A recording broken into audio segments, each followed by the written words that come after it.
how we move forward into a future which really is so unknown. None of us know when this will end, how it will end, what it will mean. There's some analysis on the table, of course, and there's some thinking that's been done about it, but we certainly don't know what this will mean for our Tibet college sector.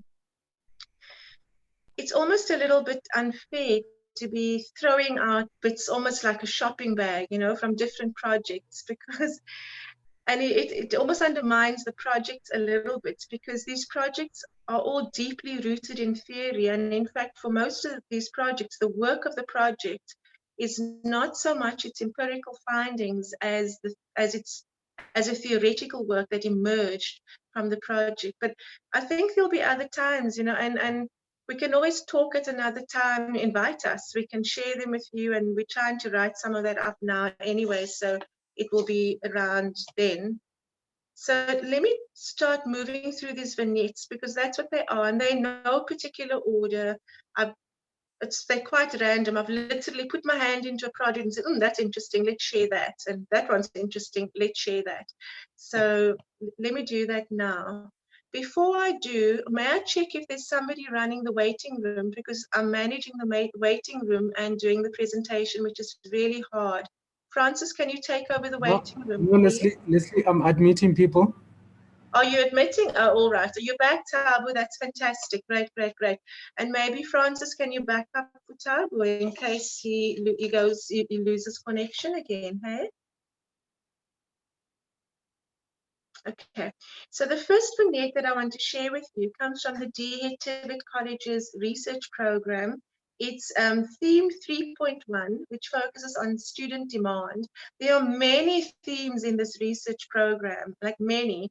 It's being managed by EPS, and so at some point it will be nice if Joy actually shares with the community the whole program. I think it's like 22 or 20, it's a mad amount of different themes.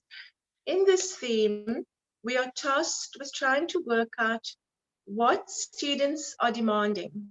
So what are they applying for? Which is really a challenging proposition, because we don't have easy data sets to access, which we can use to analyze the difference between the applications and the enrollments. So this project is in process, and we're kind of putting it together and compiling data sets from what is there.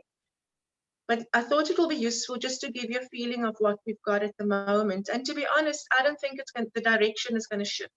So 22 might become 20 or 25, but ultimately the direction is going to stay within the ballpark. That's my sense. So college number one, for all the people who applied in 2019 for NATED programs, 22% were admitted and enrolled in NATED programs. In college number two, 15% were admitted and enrolled. So we call this figure an enrollment rate, because it explains to us how many people, what the percentage of those who applied eventually managed to enroll. The difference between college number one and college number two is that college number one has many part-time NATED programs, and college number two doesn't have any.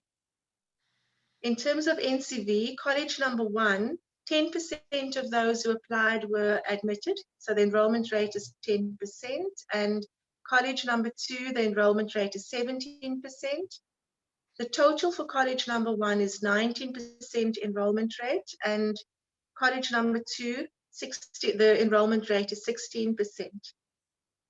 So at its most generous, what we are looking at is that 1 in 5 applicants to Tibet are accepted, with 4 in 5 applicants being turned away. So applying these ratios to the enrollments from 2017 to 2019 brought us to the conclusion and suggests that we are turning away millions of applicants.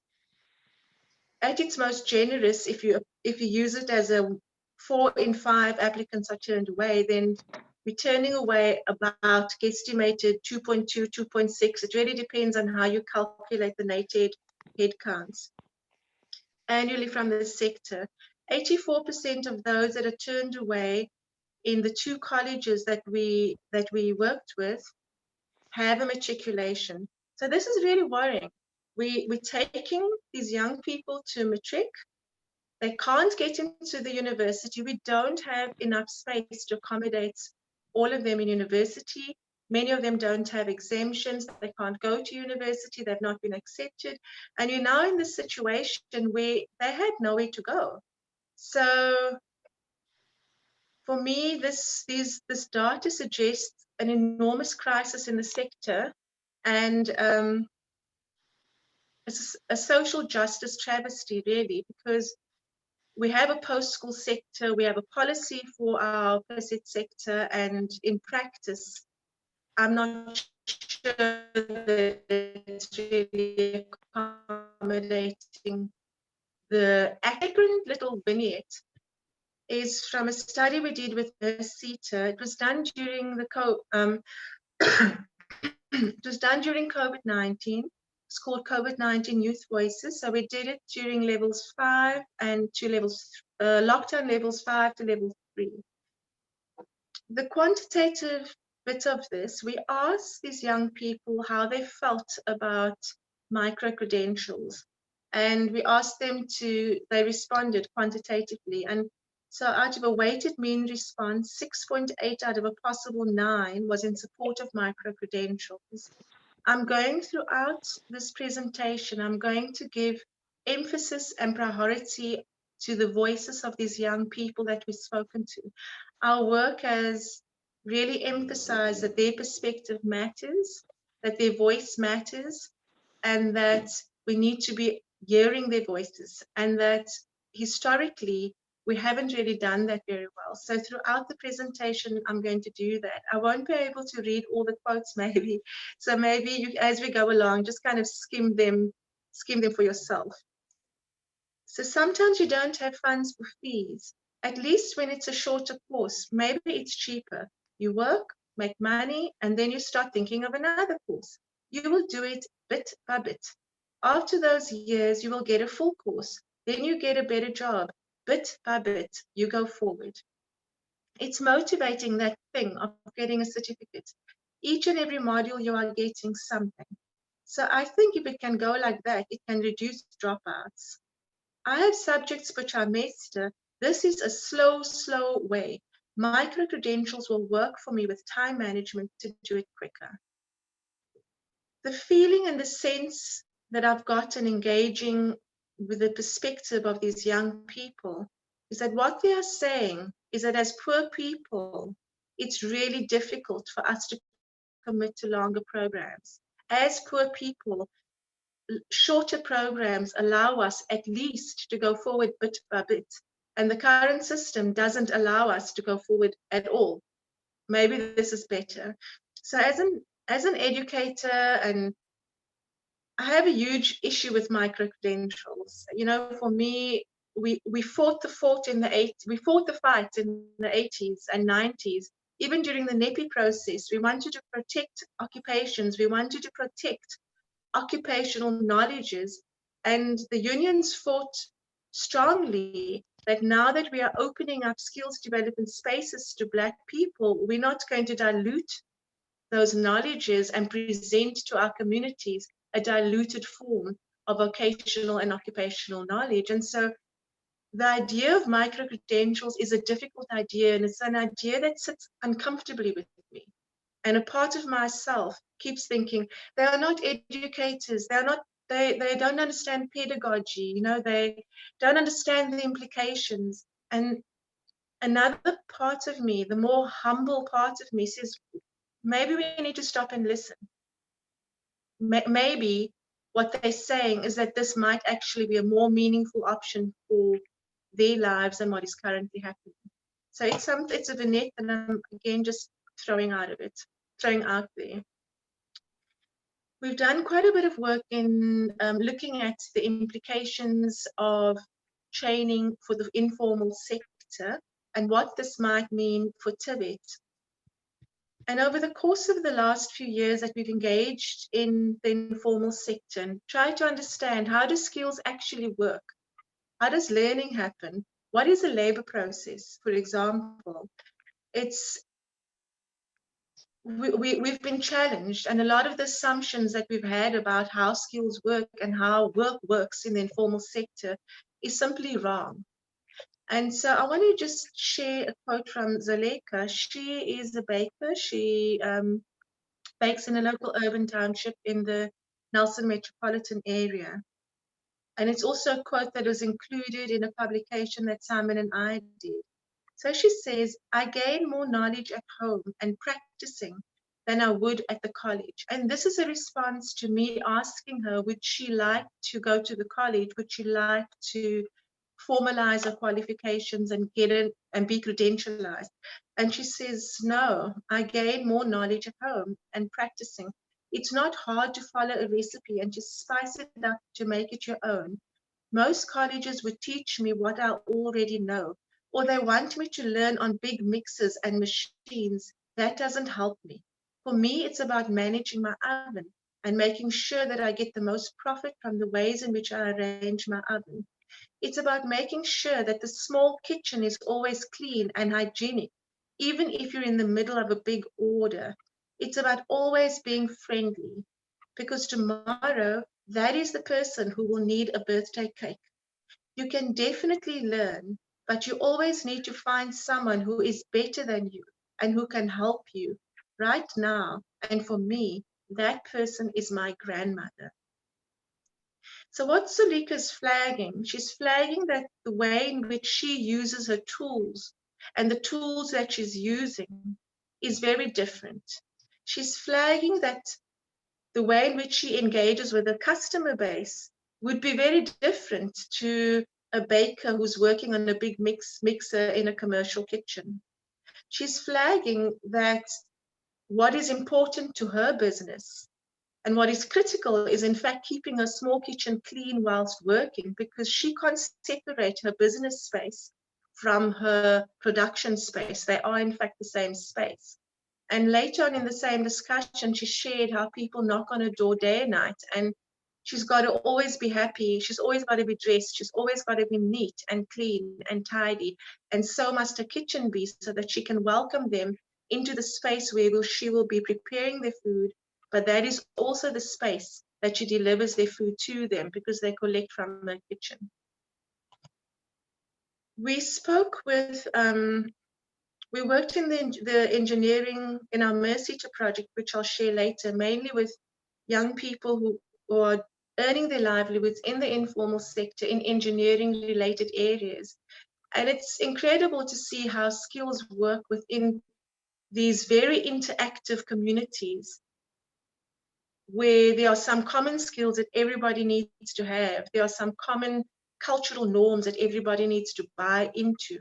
But effectively, everybody has a different piece of the puzzle, and they communicate and liaise and negotiate with each other how they will share those skills with each other and how they will share those tools. So we're working in the informal sector, and we don't understand the micros either, but we're working with skills in a very different way. So the assumption that if you go to Tibet and you learn to be a baker or you learn to be an engineer, you can simply transfer that into your informal sector work or your work in the micros is not necessarily true. And I don't think we understand enough about it to say that this is in fact something that must be dealt with elsewhere or in another, perhaps community colleges, or perhaps because we're talking about young people who are using vocational skills. But all right. So the next vignette that I want to share, and it's difficult for me to stop because each of these projects are quite big, actually. And so the Mercita project I spoke about now was a 2-year longitudinal study. So as I'm talking to you, all these other things kind of keep jumping into my head. So maybe moderators just send me a WhatsApp and tell me to zhoosh if I go on too much, because I can. So this was a presentation that I did at the DH Colloquium in 2018. And Simon and I are actually writing this up now as part of the DH study, because we need this for the DH study. It was also done as part of my work, and when I worked at Nottingham, when we were examining institutional and student endowments. What are the institutional endowments and what are the endowments that students need to be able to utilize those? And in the ETDP CETA, Perspectives of Unemployed Youth study. So basically, lots of different studies and the experience of youth were taken to try and identify where do they glitch, where do they agentially glitch, where do they glitch because of their socioeconomic context, and where does the system glitch them? So these zones of vulnerabilities are moments where the system glitches them. And we did it for over 3 years, actually, but I just put the first year in because I think it tells a bit of the story. And so this is a quote from a young man who lives in Warmer Township. And he was sharing with me that he waited half the year for NSFAS to tell me if my application was successful. Every day I had to scurry for money to take me to college. I had to scuttle for money for lunch. I had to scuttle for textbooks and paper and pens, and it became too much. So I had to just stop. For those who don't just stop, if you've applied in January, which is when many do because they hope they will get into university or they're waiting for the results, you only really find out a few months later, perhaps April, perhaps May, that you have been granted NSFAS financial support. In this period, students are living in dire straits, no accommodation, no food, and it's a really hard experience for them. Immediately after, a month later, they have to submit their first big assignment, which is an assignment which generally, depending on the program, but in many programs, constitutes a major part of their year mark, which means that by the time they hit the exam, 6 months, well, 5 months, June, July, August, September, 5 months later, they are entering the exam with a very low year mark because of this assignment. So then they might pass some, they might not pass some. And then they have to write a supplementary in January. Then they've got to wait for the results. So the cycle just continues. And these zones of vulnerability that are systemically built into the cycle, into the Tibet College system, if you like, is, we believe, a central part of what makes it so hard for learners to make it in and through their program in the required time period. So in 2016, the National Treasury published a report indicating that only 2% of learners make it through their program in the required 3 years and 10% in double that time in 6 years. So a really worrying figure. Yeah. So the next vignette. Sorry, Les. Someone in the group is asking for us to make the screen bigger. Oh, I can't make it bigger, unfortunately. I'm so sorry. I don't know how to do that now. Oh, I might be able to tell you. You click on three dots. Yes, I remember now. I remember. Okay, is that all right? Is that better? Perfect. Okay, thanks. Thank you, Sean. This comes from the Mercy to Live Livelihood study, and as I said earlier, we traced 40 young people who work in the informal sector in engineering related areas, and we wanted to find out from them how they work, why they work. We wanted to get their perspective of working in the informal sector, and we wanted to understand how skills are working, what tools they're using, how they talk about it, who they talk about it to, and we did this over a 2-year period. And so one of the findings of this study, and it's an important finding, is the complex differentiation in the education and training needs of survivalist entrepreneurs. So this is not a homogeneous group, and this is not a group that you can do a one-size-fit-all education and training solution to.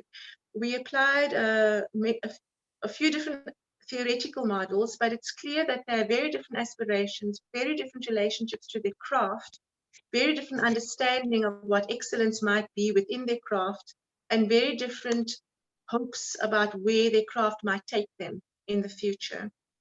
So if I look at Langa, and then I thought to myself, I could, part of my problem now, Taba, with your new plan is I can't see my screen. Okay, there we go. And then I thought to myself, I could get something that will get me to work in the meantime. In fact, the most thing that I would need to proceed is the support about studies, in fact, the tuition. But in the meantime, so this is a Tibet College student, and what's happening with him is that he's basically going into the Tibet, doing his programs, doing some courses, passing some, succeeding at them and not succeeding at others, dropping out, going to work in the informal sector and trying to save enough money to redo that course or rewrite that course. And then once he's done that, he goes back in and the cycle continues. So we developed the name of Oscillating Entrepreneurs to talk about this pathway between education and work, and to say we're not talking about a pathway, we're talking about an oscillation. And to some extent, it's systemically caused by the way in which the system itself is organized itself. These young people, they don't want any training from you, really. They want to get back into the Tibet College. And then they want to go to university for some of them, and some of them, they want to go on to apprenticeship. That's their vision. Core identity entrepreneurs are so different. Let me read a quote. All names are pseudonyms, by the way. So Leonardo, I love my father. He is my role model in life. I was 13 years old and was always helping my father fixing his car. So that's where I started to do it myself and learn for myself. Mechanical engineering, it's my passion. It's in my heart. It's my passion. Matthias, who is going to be speaking as part of the HSRC panel, I think, in one of our later webinars, did quite a bit of work looking at the training that happens in informal workshops in India. He mainly looked at garment workers. And what is interesting was the amount of the contribution that these informal workshops had made to education and training in India, and the extent to which they were not only expanding skills within the area, but they also seem to have quite a clear pedagogic structure as to how these skills would be translated and at which moment you shift over to another task and so on. So I think there's something here that we need to talk about. And again, I don't really want to sew this garment together. I want to throw these vignettes out, this kind of patchwork quilt, and give it to you and see how each of us will construct it maybe differently. And at the end of the day, I'm arguing for spaces where we can share our quilts and say, this is kind of the way I see it, and this is the way I'm putting it together. So as part of the DA Tibet College's research program, we are also responsible for theme 3.1, one of these 22 or 50, this crazy number of themes that Joy will share with us at another time. And this is about student success, actually student performance. So we spoke to students, we spoke to lecturing staff, management staff, and principals, and we wanted to know what is affecting student performance. We wanted to understand socioeconomic, we wanted to understand the institutional context, the skills development context, anything that they wanted to talk about and share. And so this slide focuses on the institutional aspects that are discerned from those interviews. And many of this, I think you will relate to as Tibet College staff and scholars and students. The first and the most dire is the decrease in Tibet budgets. And as we move forward into the post-COVID period, I was listening to reading our minister's budget speech, and sure, the budgets for next year are markedly reduced compared to 2020 and 2019. So we're looking at even further constrained budgets as we move forward into 2021 as a result of COVID. And my worry is that Tibet budgets became constrained, I believe, because higher education students are able to shout louder.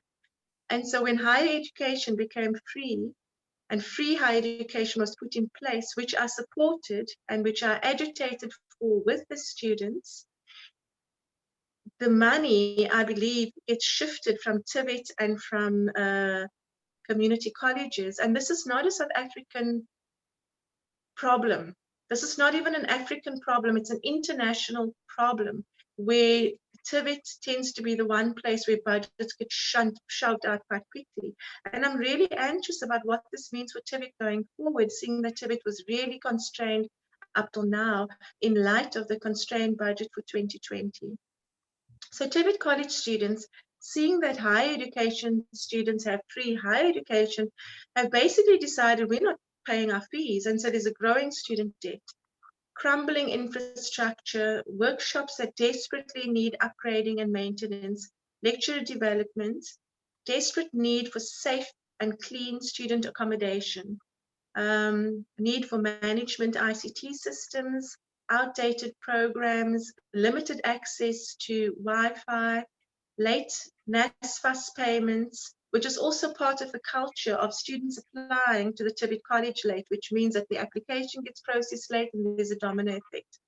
Continued problems with certification backlogs, low success and throughput rate. So this is what the college has told us now in the last 6 months about what they think affects student success within the colleges. In the Mercy to COVID-19 Voices project, we found young people learning online in lockdown levels 5 and 4. And we were really intrigued by this because we thought this is not something that people would be doing. I mean, online learning is not, we were really shocked by it. So the idea of blended learning got put on the table. So in the quantitative response, a weighted mean response of 6.2 out of a possible 9 points, because the mean was weighted. And we found that youth who have some PSET qualification, even a part thereof, were significantly more positive to blended learning than those who had engaged with no PSET study. Here are some quotes. Blended learning is extremely important because it would make education more accessible and for more people and for people like me. For most people, it will work because most people have the access for online that other people do not have. The people in the townships, they will be the ones who will have access online. So it will be a great deal for them. Education, I have to move my screen is hidden a bit. I can't see it. Okay. Education is the most important thing in this world. So everyone has to have access to it. This blended learning and online is good. It's making teaching very broad so that everyone can have access to it. Using every channel so that everyone gets education, I think is important. So this is how young people felt about blended learning. We heard from Joy last week, and when we talk blended learning, we're not all talking about the same thing at all. But I wanted to just share that. Across the ETDP interviews that we did with young people, across the Mercy to Live Livelihood study, across the COVID Youth Voices study, one thing is common. They all say the same thing. We wanted to know what mattered and what the aspiration was, and they all say, we want to contribute to development in our community. This is so common a statement. It's so loud a statement, and it's repeated so often that I think it's something that, again, as a community, we need to engage with. How do we use this desire to contribute, and how do we use the skills that exist to contribute to community development? So I know Treasury has recently put a report out on social entrepreneurship. So Sean has just sent me a note telling me I've got so many minutes left. So let me wrap this up. So for me, I threw these vignettes out, or this kind of patches, because I think we need to go back to the drawing board. And I think we need to think about what our new normal might be as we move into a post-COVID world. And I really hope we're going to move into a post-COVID world, because this one is very hard. And we need to ask questions about this capped enrollment. I mean, how do you possibly meet our developmental goals when enrollments in Tibet colleges are capped like this? Our budget, how do we deal with the decline in budgets? How do we deal with the student debt issue?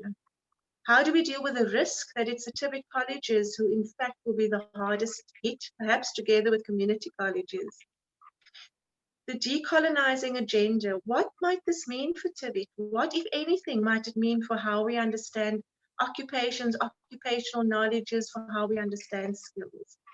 The human development or capability approach, what might a Tibet targeted towards expanding meaningful opportunities as compared to targeted towards solely addressing what is identified as skills deficits? What might it look like?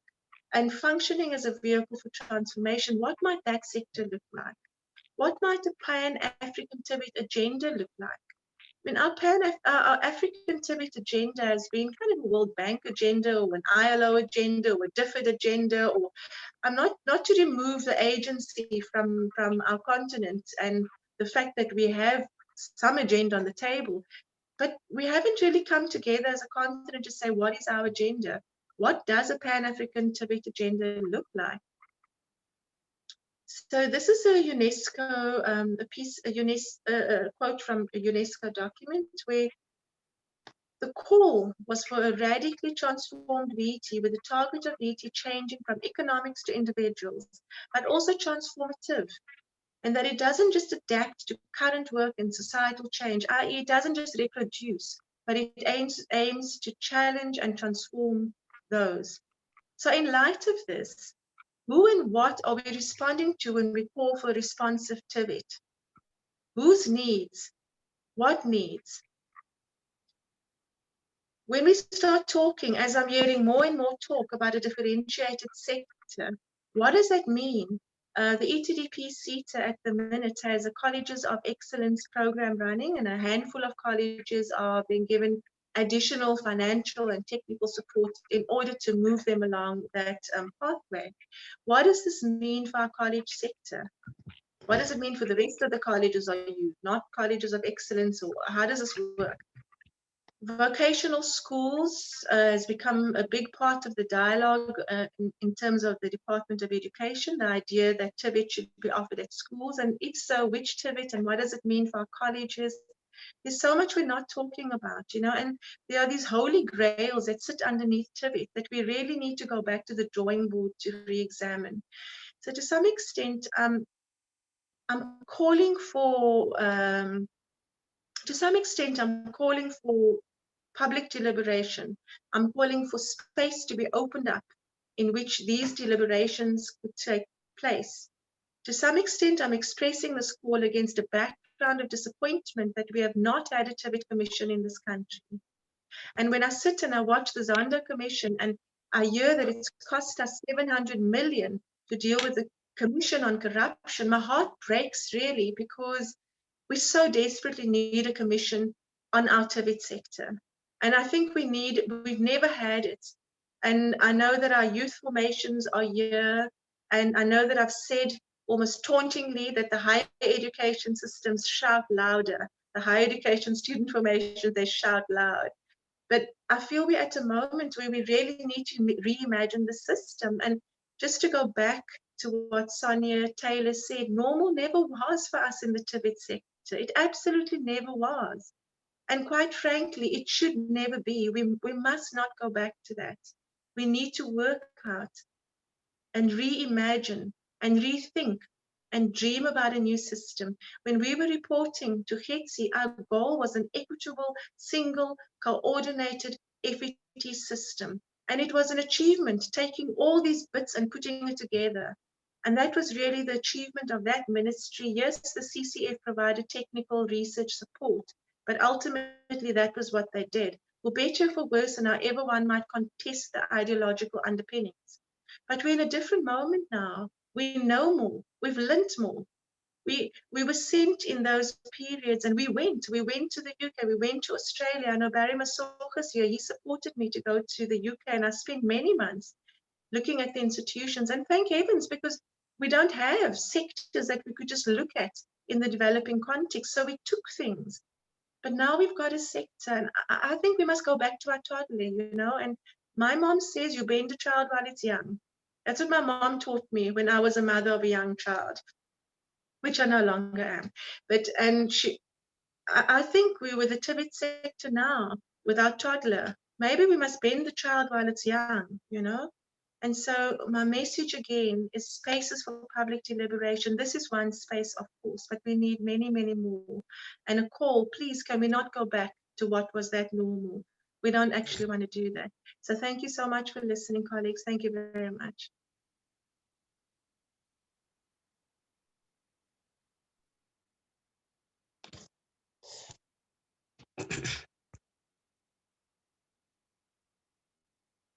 Okay, thank you so much, Dr. Powell, for such an insightful presentation on the future of work and the implications for the South African TVET colleges. Your remarks on how a reimagined TVET sector should look like are actually inspirational. Thank you so much, Dr. Powell. Okay, just to introduce myself, my name is Francis Muronda, and I will be facilitating the question and answer session, where we will open the floor up for further engagements around the topic and hopefully share perspectives on what is really the job of the TVET sector in the short, the medium, and the long term. In fact, I would like to start by acknowledging all the messages and inputs that I've seen coming through the chat. And I think I would also like to apologize for the technical glitch that we experienced at the beginning of our session.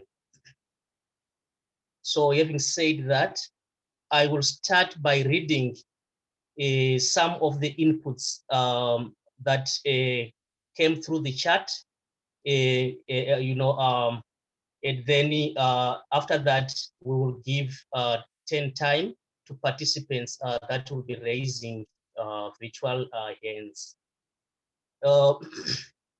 So just to quickly go through a few of the messages that came through the chat, I will start with one that came from LC, Port Heta, who wrote and said it would be interesting to know if College 1 and College 2 are in a rural environment. And then the participant went on to share that in rural areas, the admission percentage is much higher. Then from Professor Papia, she says it seems a high rejection rate, yes. Is this because of the capping of numbers? And then Professor Simon Mcgrath indicated that a paper that Dr. Powell referred to in a presentation with Zoleka as one of the informants is the capability or employability, which means the title, then orientating VET towards real work. And this paper was done by Professor Simon Mcgrath and Dr. Leslie Powell. Professor Simon also went on to share details that relate to a handbook of vocational education and training, you know, focusing on developments in the changing world of work. So I would like also to draw our attention to that. Then moving on quickly, from Randa Hilal, what is the TVET budget in South Africa? Maybe the participant wanted to say, what is the percentage maybe of TVET budgets in South Africa of the public budget? What percentage of the public budget goes to the TVET? Then Guy Harris wrote and said, and the ECD got even less, as I think much went to the universities, so higher basic education dropout and more tertiary catch up. Then from Mr. Kaya Matiso, I hope the presenter will also tell us more about good stories, college graduates that are employed, graduates that are self-employed, college graduates that are enrolled in universities, and so on. Then lastly, I will read this compliment from Anit, which says, Leslie is gold. We must support her.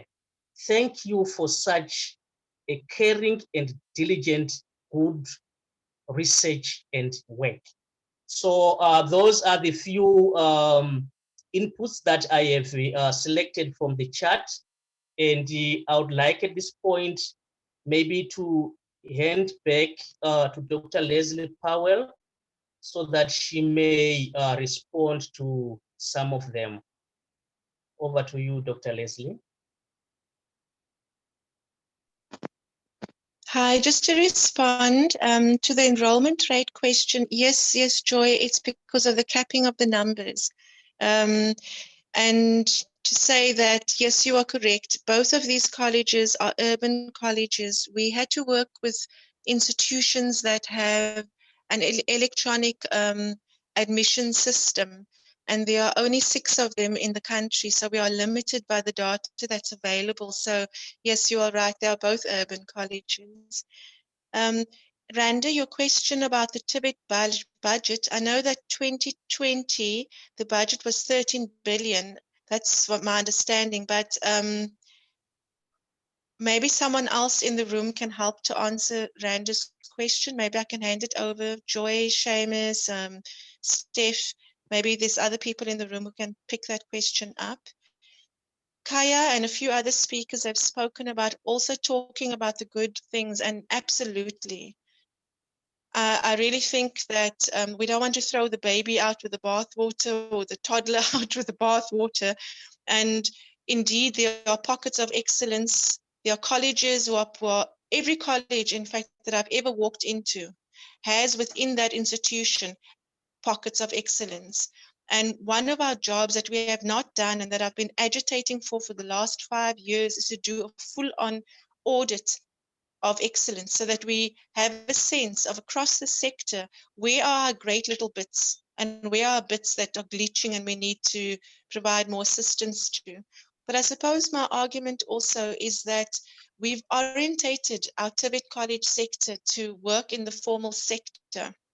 And we know, especially with COVID, that work in the formal sector is in decline. And for the last 15 years, our growth in jobs has been in SMMEs and or the informal sector. So we're looking at a very different labor market as well. And so we need to unpack why it is that our skills development system through the CETAs are defining our skills needs by looking at the needs of large companies, 150 plus employers predominantly, and how we begin to respond to these other needs, which is where most of our work, most of our jobs are being created. So it's either SMMEs or the informal sector or government where jobs have been maintained or have been growing. And I think we need to, if you want to look at the labor market and how Tibet responds to it and what it is being responsive for, I think we need to open that question up and what the possibilities might be.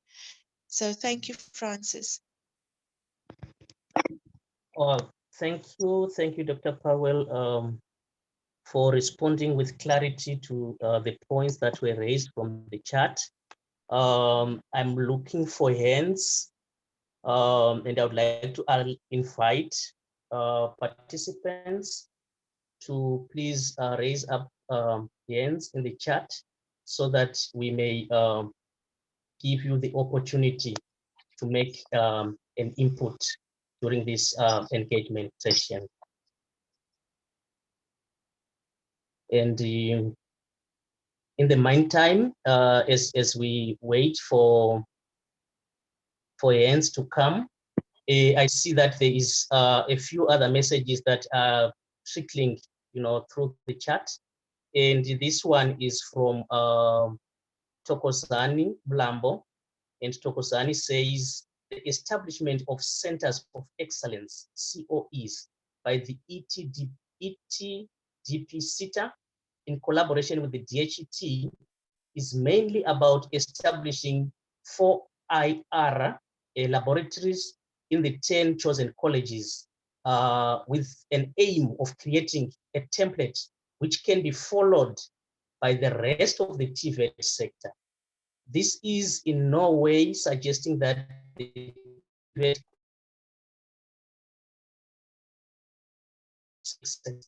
but to ease the move of the TVET sector to a new normal, the era of the 4th industrial revolution. So that's Tokozani making an input there through the chat. I'm trying to check for hands. It seems okay. I see a hand, and I would like to give over to Dr. Adam Cooper to make a contribution. Over to you, Dr. Cooper. Good afternoon, colleagues, and thank you, Leslie, for a really interesting presentation that was also really wide-ranging. I was really struck by that quote that you had from the young woman who was a baker and why she said it was unappealing to her to think about enrolling at a TVET college for her particular needs. And I wondered how these perceptions are formed for young people, in your opinion, through the various research projects that you've done. Is it based on sort of word of mouth that this is what happens at TVET? Is it based on experiences that people have had in the colleges? And do you think that this young woman's kind of perception that what kinds of training and skills will be provided won't be suited to her particular needs is an accurate kind of assessment of the situation? So yeah, it's a sort of twofold question around how perceptions are formed and also whether they're kind of accurate in general. I know that's a very big sort of generalization. Okay, thank you, Dr. Cooper, for that question. I don't see other hands, so I would like to hand over, to Leslie. Maybe if you'd like to respond, or like she indicated, we have got, a lot of expertise in the room. We can also have responses from participants. Over to you, Leslie.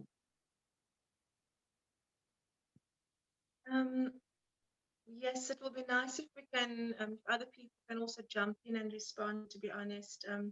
I just wanted to say hi to Tokozani, and thanks for the lovely to see you here, and thanks for the clarity on the Center of Excellence. Randa's raised a very important point about vulnerability and employability, and we all know that the formal labor market is becoming more and more precarious. So I think it's a very good point that she's raised, that we're not just talking about jobs, we're talking about meaningful jobs. And Adam, to respond to your question, in the case of this particular young woman, she had gone to the college and looked at the equipment that she would be trained on, and I decided that this wasn't going to take her forward. So she it was research that her opinion was based on research. But I think it's mainly from word of mouth, and it's also from looking at other young people's experiences as well. I see there was a hand up by somebody called Lulama, so I think we might want to give Lulama an opportunity.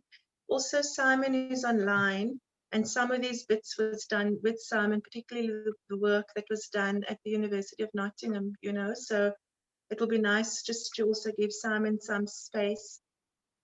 Yes, there's Lulama saying again, Francis, she has a hand up, not sure if you've seen it. Okay. So thanks, Francis. All right, thank you, Dr. Powell. I think we can hand over to Lulama to make, so that Lulama can make an input. Okay. Thank you very much. Francis, can you hear me? Yes, clearly. Oh, thanks a lot. I'm Lulama Makubela from the TVET CGC. Okay, I'm particularly interested, Leslie, in the broad research agenda as a research chair that you can share with us, because we have within the TVET CGC a new portfolio that looks at research, policy, and innovation. And we need to make linkages with you as soon as possible, so that a lot of the issues that you have raised can really be looked at mutually with yourself. I'm particularly really pleased in your presentation, and once again, I did note in the participants note that an incredible presentation that you have given, and particularly in this time that we are really looking at really working in that space of the TVET in a much more integrated way. Thank you so much. Thanks. Thank you, Lulama. Thank you for that input. And at this point, I would like to give time to Professor Simon Mcgrath. If he is, sorry, my pardon there. If he is available online, if he can make an input. Over to you, Prof. Mcgrath. Okay, thank you, Francis. Can you hear me? Yes, clearly. Okay, great. I really don't want to say very much because it's not my seminar and I'm speaking later in the program. But I suppose, you know, listening to Leslie and then following the chat, you know, I think, you know, we've got a very fine line here between acknowledging the challenges that colleges face and getting into what, in my experience of working with the colleges, which has been 25 years since being on Gauteng Technical Education Task Team, there's too much criticizing the colleges.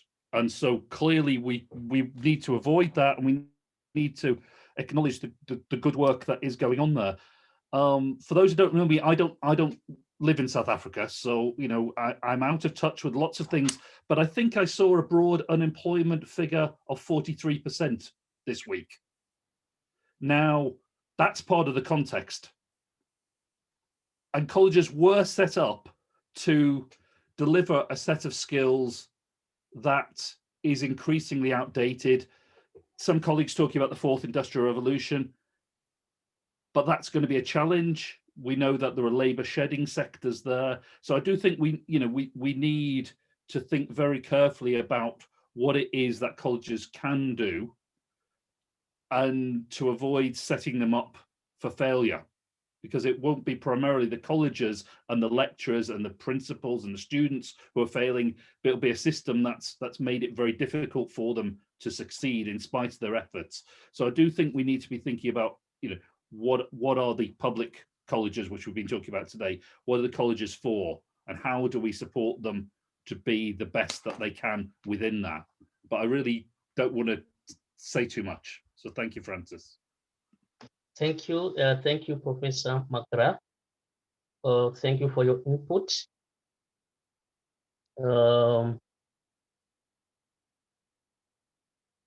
Do we have from the participants? Do we have someone who has got a hand up? Because it looks like sometimes people will have their hands up and maybe I don't get to immediately see them. So if I just want to check and make sure that we don't have a hand that is raised at the moment. And in that case, I see also Guy Harris is from False Bay College, has made an input in the chat which reads, Joy, looking at page 178 of the adjusted budget, it seems universities get 78 billion and the TVET gets 12.5 billion. And university enrollment has got an enrollment of 1 million, and TVET enrolls 710,000 students.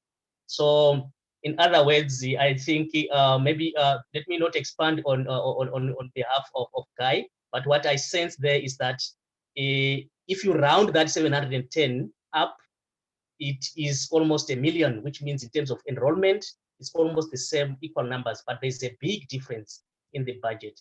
Guy, if you would like to maybe give more details or maybe to expand, you know, on this comparison, it's quite interesting.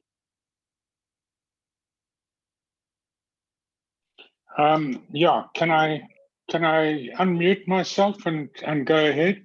On the Treasury website, there's a lot of documents on the adjusted budget that was passed a couple of days ago.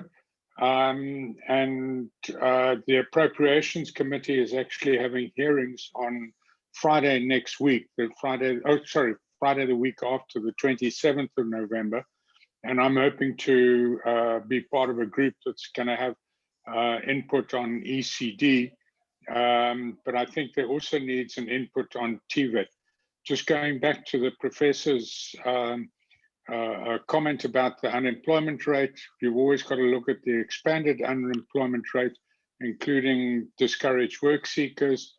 The narrow unemployment rate for youth is 60%. The expanded one would be higher.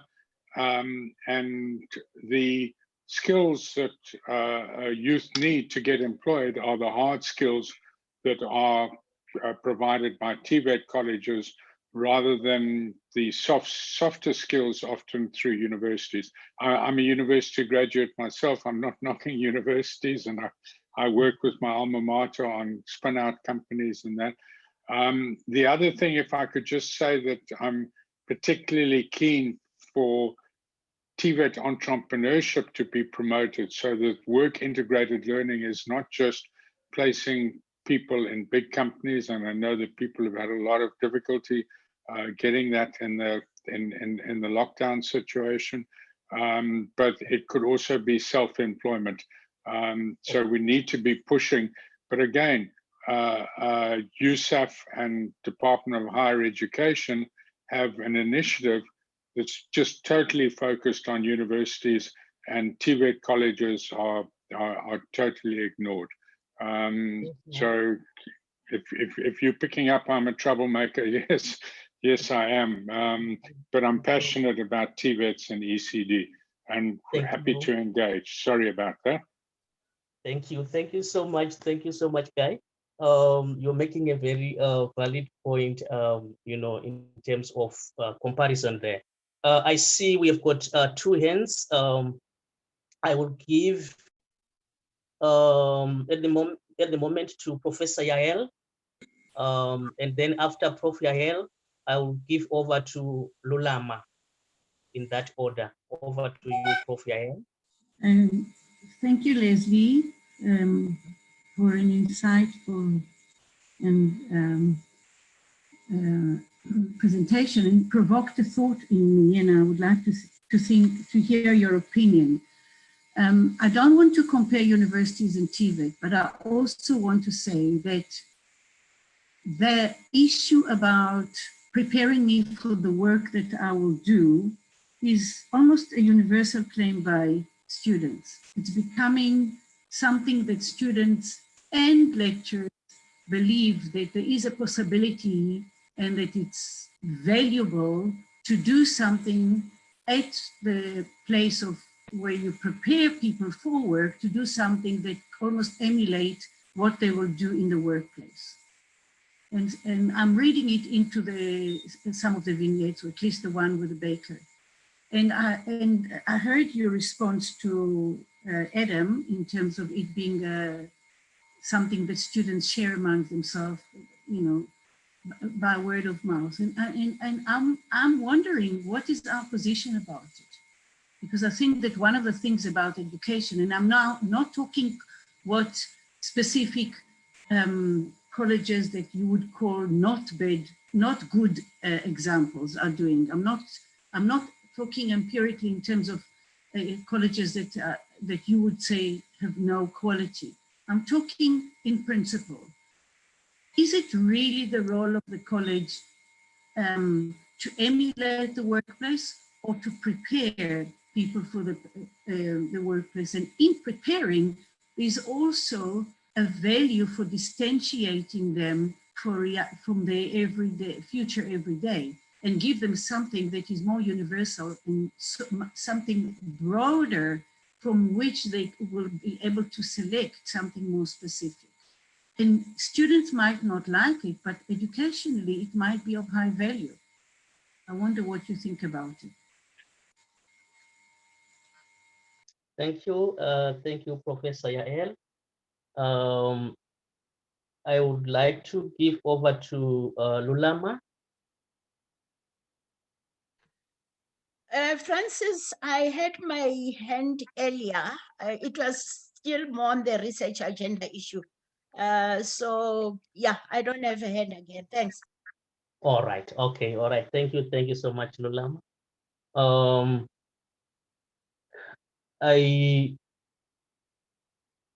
I can see no hands at the moment, and I think maybe if there could be responses to Prof. Yael's input.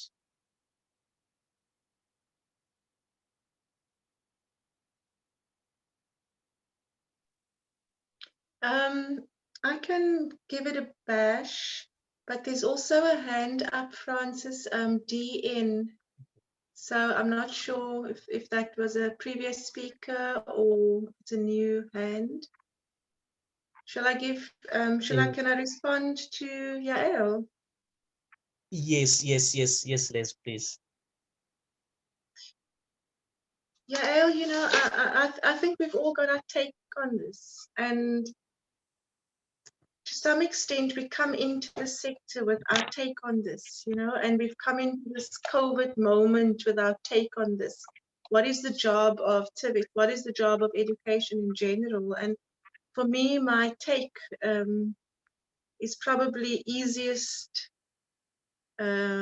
instrumentally easiest to explain in capabilities language, which is that I think the job of TVET needs to be to expand capabilities, meaningful opportunities for these young people and sometimes not so young people. And one of the findings of the work that I did for my PhD, when I asked these young people what mattered to them, what was their takeout from TVET, they were not talking about what they were able to do. Yes, they were talking about what they were able to do, but they were also talking about the way in which TVET had shaped and shifted their aspiration for what was possible for them to do, moving as they are beyond the cultural capitals that they grew up in. And so I think for me, using a capability language, the discussion will be around what are these meaningful opportunities and how does education achieve that. And I think that when I listen to these young people calling for blended learning and micro-credentials, I get really uncomfortable because I'm not sure the extent to which it does that, the extent to which it does expand meaningful opportunities for them and open up an array of choices, if you like. But at the same time, I also hear them when they say, but we have nothing, so surely this is better, you know? And I wonder how much of my positionality around this comes from a particular social positionality, which makes it really hard to connect with or understand the limited opportunities available to them, and this for them would be a much better opportunity than absolutely nothing. And I think we need to come together and we need to really have these discussions and have these debates. I really think we do. And we also need to recognize my PhD student, and he's not online, which is a little disappointing.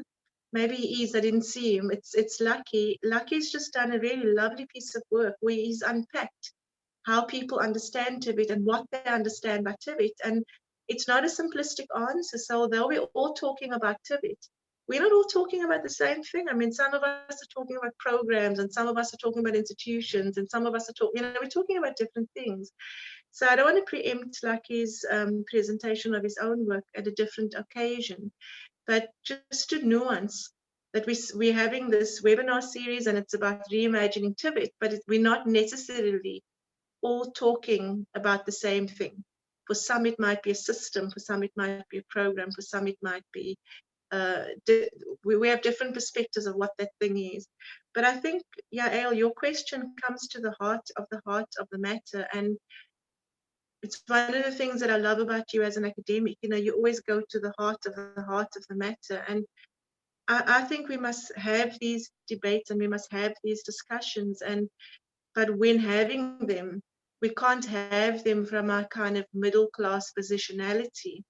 We need to be sensitive to other positionalities at the same time and open ourselves up to the experience. And this creates a bit of a dilemma because we don't all have the same information set about what the potential implications might be of X, Y, and Z. So it's not a straight answer. It's a very convoluted and long answer. But I think your question is probably the most important question facing the sector at this time. And so it's a question that needs much more than Leslie responding. It's a question that needs all of us engaging with it and all of us talking about it. So thank you so much for that. Thank you, Dr. Powell, for that response. And I see that we at the beginning of the end of our session. We are approaching the end in terms of the time that we had available for this webinar. And I see there are more interesting inputs in the chat. I would like to just encourage participants to visit the chat and enjoy those inputs. Unfortunately, I will not be able to read more of them. But what I would like to do at the moment is to hand over to DN as the last hand that I'm going to take, and then I will give back to Dr. Leslie Powell maybe to make a concluding remarks. Over to you, DN. Well, thank you very much, Francis. I'm hoping I'm audible enough. Yes, we can hear you. Okay, thank you very much. Yeah, okay, sometimes I was saying, yeah, as TVET colleges, we were supposed to be seeing them as the charging force of this, fourth industrial revolution, and stop back from being flashed by power words like decolonization and stuff, because we try to say that. Hence, I believe, like to deduce from a statistical dividend, has the TVET also suggested the new normal, to adopt the new normal of statistical dividend. We find in this virus of unemployment, this virus of high rate of unemployment. So people's admission have been considered to say, like, if maybe are we in a certain city, town, for instance, a mining town like myself, I believe we used to look up to, like, we know if we are in the mining town, maybe we could suggest to take a particular course, a certain relevant course that will not lead me to struggle a bit, or to struggle for a job placement, because job placement will be in the next door neighbor. So the other issue is like, maybe Rosalind I know if maybe I'm doing mechanical, then at least I'm a step closer to get employment, rather than, okay, sometimes we believe that admission is for admission by passion or admission in TVET colleges by the size of my pocket. For instance, people who can afford, those who can afford are the one who giving first preference, compared to those who even though they will be irrelevant of getting to that next door of a job placement. So yeah, I would like to, that's my 2 cents. Thank you. My 10 cents extra. All right, thank you, DN. Thank you. Over to you, Dr. Powell. Francis, I don't have anything else to say, to be honest. So maybe you have something to say in closure, because we have to close soon. Yes, I've got something to say. Yes. Okay, yes. There's somebody else. Yes, Mr. Matiso. Hello, Francis. Hello, sir. You can go ahead. You want me to make just 3 comments? Yes, please.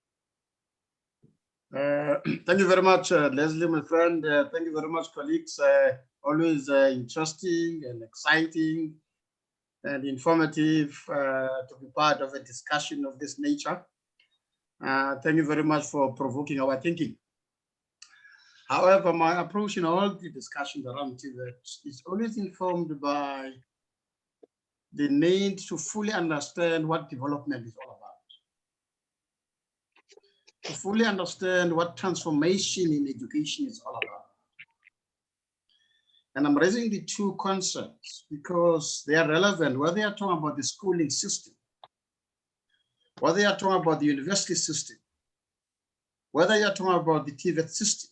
In my view, you must talk development, you must talk transformation. And guided by those kind of perspectives, I want to say there are 3 big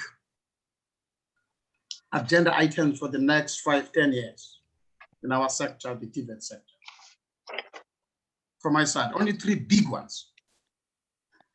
The first big challenge or agenda is about mobilization of additional resources to support innovative thinking, to support new programs, exciting programs, to support empowering projects. And let's investigate that, because if you go to colleges in South Africa, you will find colleges that are deeply involved in thinking about new training programs. Sometimes they're supported by companies. Sometimes they use their own budgets. Sometimes they're supported by SETAs. I think the way forward, big way forward, what are those kinds of innovative, exciting training programs that you'll find in those colleges? Remember, colleges are different levels of development. They're not the same level of development, they're different levels of development.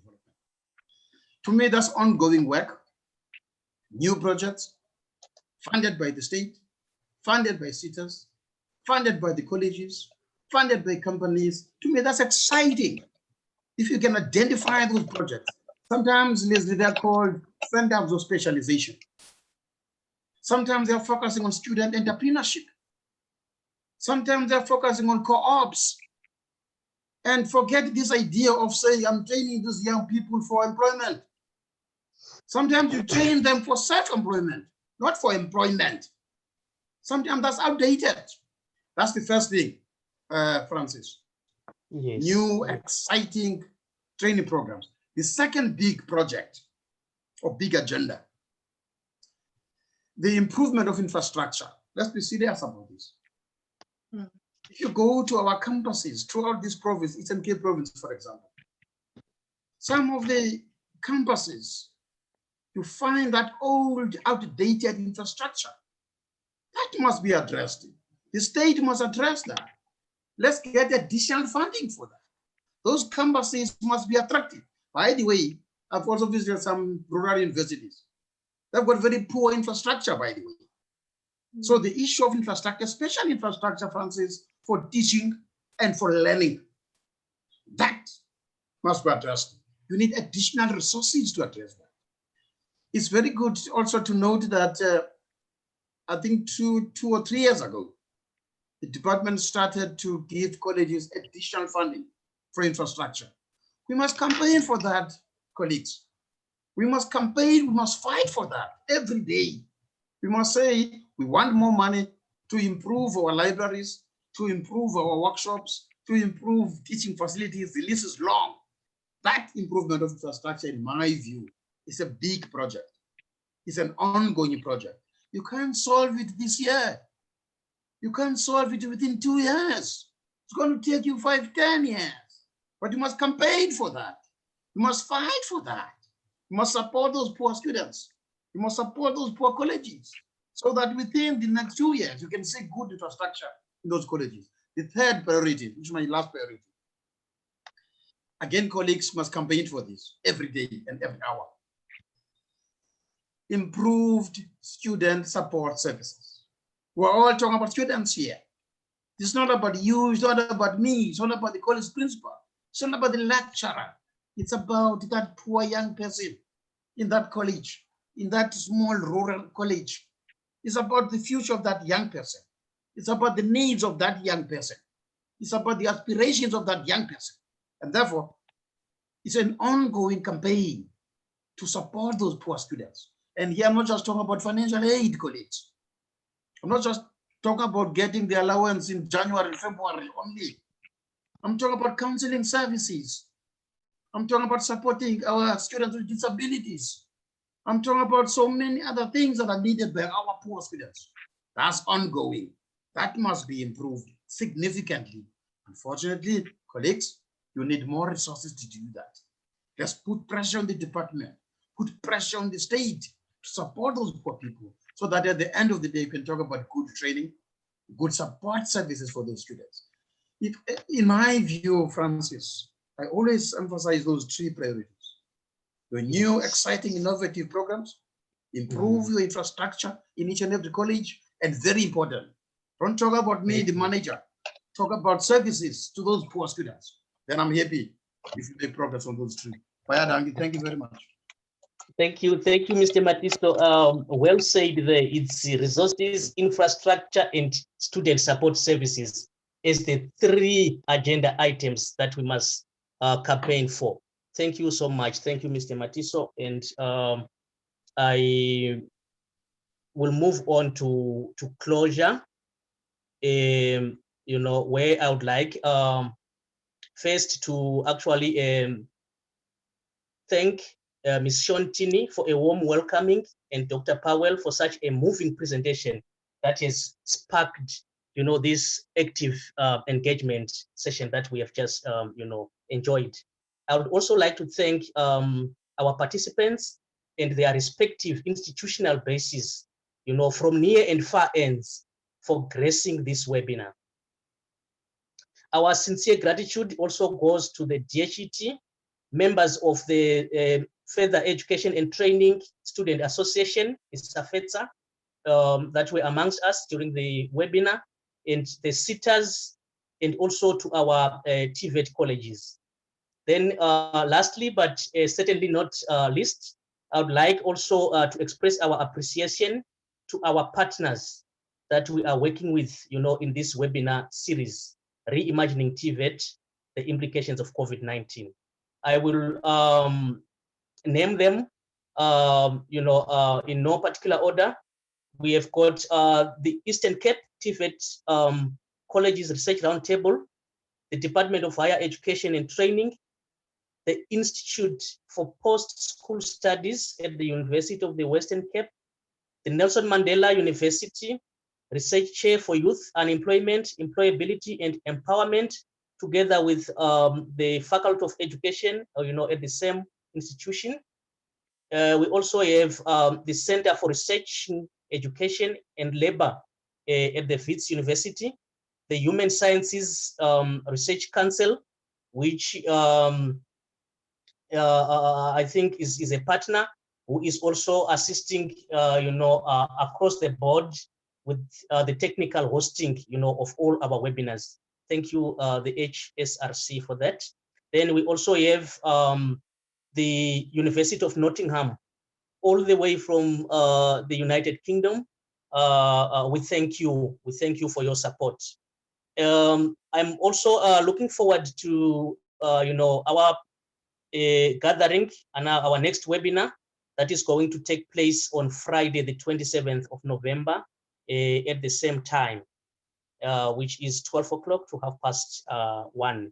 And in that webinar, our partner from the Wits University, the Real, will be leading us. Is we will be exploring how to build back a responsive, flexible, and agile TVET sector. Why occupation is a frame of analysis for TVET. So once again, I would like to thank everyone. And at that point, we've come to the end of our webinar. Goodbye, everyone. Bye-bye.